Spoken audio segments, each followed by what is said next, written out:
mag-apply. Kung hindi kayo 9 and 8. Kung kayo mga estudyante pa lang, ayan, or merong mga gustong higit na bigyan ng focus pagdating sa pag-aaral, meron ba kayo present na something? Thesis ba ito?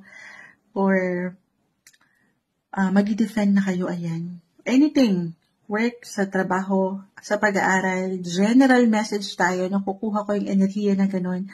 Kasi sa 9, High Priestess, saan pumapasok ang religion, education, yung growth, nag-glow kayo. Angatin nyo ang inyong katalinuhan, meron kayo niyan, huwag niyong pagdudahan ang inyong mga intellectual na kapasidad. The Queen of Swords, the King of Wands, meron kayong power. Mapakikinggan kayo, mapupuna kayo, ano man ang i-present nyo, guys.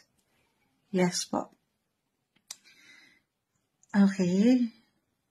Meron kayong makukumpleto, ma-achieve.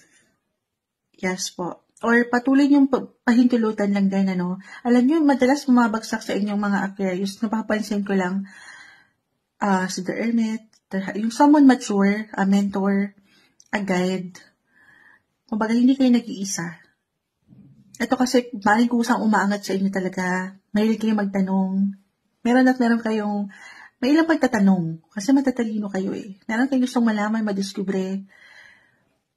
Or,